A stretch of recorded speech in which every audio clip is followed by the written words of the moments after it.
Halo semuanya, Assalamualaikum. Selamat datang di Bahas Bisnis. Topik yang mau kita bahas kali ini adalah visi dan misi. Teman-teman semuanya, visi dan misi tentunya sudah tidak asing lagi ya bagi kita semua. Dari zaman kita sekolah, saat mau jadi ketua OSIS, mau jadi ketua organisasi, pasti kita diminta untuk membuat visi dan misi. Bahkan saat kita mau nyalek pun, kita juga diminta untuk membuat visi dan misi. Apalagi dalam organisasi besar seperti perusahaan. Pastilah visi dan misi itu harus ada dan sangat penting. Kenapa ya penting? Nah, karena visi dan misi merupakan pernyataan yang jelas, resmi, dan strategis mengenai goal dan objektif suatu organisasi bisnis, teman-teman semuanya. Selain itu, visi dan misi juga memiliki beberapa fungsi. Yang pertama, fungsi dari visi dan misi adalah menyatukan organisasi. Contoh nih, kalau di kehidupan kita sehari-hari, kalau misalnya ada teman kita yang putus sama pacarnya, terus kita tanya, kenapa kok bisa putus? Pasti beberapa dari mereka ada yang jawab, iya sudah nggak sevisi lagi. Nah, itulah pentingnya visi, teman-teman. Sama dalam bisnis juga seperti itu. Jika tidak ada visi, maka semuanya akan berantakan, nggak akan bersatu, ada yang keluar ya. Karena apa? Karena visinya tidak ada atau tidak jelas. Yang kedua, visi dapat memberikan arah dan sasaran organisasi. Misalnya balik lagi nih, ketika kita menjalin hubungan, terus nggak lanjut, salah satu alasannya apa? Mungkin karena arah dan tujuan hubungannya nggak jelas, mau dibawa kemana gitu kan. Nah, sama dalam organisasi bisnis juga seperti itu, teman-teman. Dengan adanya visi dan misi, arah dan sasaran organisasi jelas dan dapat diketahui oleh setiap individu yang ada di dalam organisasi.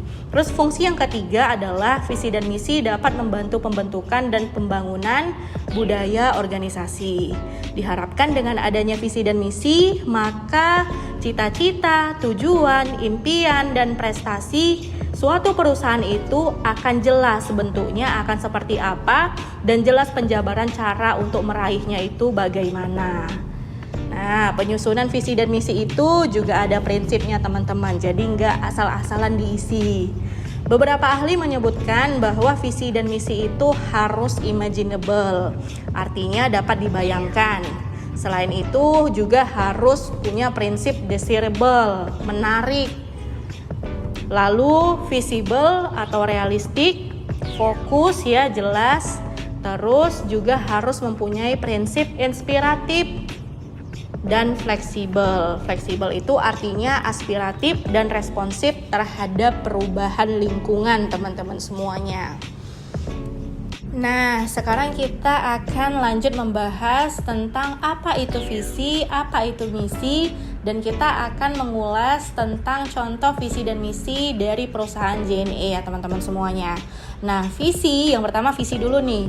Visi adalah cita-cita organisasi, impian dari organisasi di masa mendatang, atau apa yang ingin dicapai oleh suatu organisasi, dalam hal ini perusahaan karena kita bahas bisnis, di masa depan. Pada umumnya visi itu mengandung 3 komponen, teman-teman semuanya. Yang pertama, di dalam visi kita bisa melihat apa yang dicita-citakan, apa prestasi yang mau diraih, itu yang pertama komponennya. Yang kedua, komponen yang harus ada dalam visi adalah mengenai gambaran aktivitas utama dari perusahaan si pemilik visi tersebut. Yang ketiga, komponen yang harus ada dalam visi adalah waktu untuk mencapai prestasi atau cita-cita yang ingin dicapai yang ada di dalam visi tadi. Nah, dari visi kita bisa memaknai suatu perusahaan. Apakah perusahaan itu bergeraknya di bidang apa, kegiatannya apa, mau jadi perusahaan yang bagaimana, cita-citanya apa, dan kapan waktu atau target periode untuk mencapainya. Maka untuk membuat visi harus dipertimbangkan apakah sudah merangkum 3 komponen tadi atau tidak. Itu dia kalau visi, teman-teman. Nah, kalau misi ya, misi itu adalah gambaran, penjabaran, cara atau langkah untuk mencapai visi. Nah, selain cara-cara atau langkah-langkah untuk mencapai visi, juga biasanya di dalamnya juga ada kontribusi apa yang bisa diberikan perusahaan untuk masyarakat. Gitu, teman-teman. Itu dia kalau misi. Nah, sekarang kita bahas mengenai contoh visi dan misi dari perusahaan JNE. Dapat teman-teman lihat di layar teman-teman semuanya bahwa visi JNE adalah menjadi perusahaan logistik terdepan di negeri sendiri yang berdaya saing global. Kalau kita hubungkan dengan 3 komponen yang harus ada di dalam visi tadi, teman-teman dapat melihat bahwasanya di situ sudah ada yang pertama adalah cita-cita atau prestasi dari perusahaan JNE, yaitu prestasinya adalah terdepan di negeri sendiri yang berdaya saing global. Itu prestasinya. Komponen yang kedua mengenai aktivitas utama. Kalau dari visi JNE yang ada di layar itu dapat kita lihat aktivitas utamanya adalah perusahaan logistik. Jadi yang berhubungan dengan logistik itulah kegiatannya.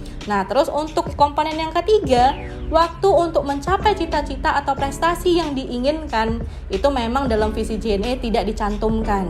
Nah, itu tidak masalah karena itu sifatnya mungkin strategis ya teman-teman semuanya. Nah, itu dia kalau visi JNE. Terus kita bahas misi JNE. Misi JNE ini cukup simpel dan tidak rinci, walaupun tadi kita bahas dalam misi itu harusnya ada penjabaran ya mengenai cara-cara atau langkah-langkah untuk mencapai visi. Namun ini sah-sah saja teman-teman, karena di satu sisi kalau kita menjabarkan langkah-langkah untuk mencapai visi pastinya kompleks, panjang gitu kan, dan sifatnya strategis. Jadi pasti akan tertuang dalam dokumen-dokumen atau data-data strategis dari perusahaan. Sehingga misi JNE yang bisa ditampilkan oleh JNE untuk masyarakat adalah memberikan pengalaman terbaik kepada pelanggan secara konsisten. Nah, dia secara umum, tapi untuk penjabarannya mereka pasti melampirkannya dalam dokumen-dokumen strategis perusahaan. Itu dia kalau untuk visi dan misi JNE. Nah, terus pasti ada pertanyaan, visi dan misi itu bisa diubah nggak? Jawabannya adalah bisa ya. Tergantung kebutuhan perusahaan dan tergantung dengan ekosistem perusahaan. Ketika ekosistemnya sudah memungkinkan untuk mengubah visi dari suatu perusahaan tersebut, maka perusahaan sah-sah saja untuk mengubah atau merevisi visi dan misi perusahaannya. Jadi cukup sekian yang dapat saya sampaikan, lebih kurangnya mohon maaf. Mudah-mudahan video ini bermanfaat untuk teman-teman semuanya. Assalamualaikum.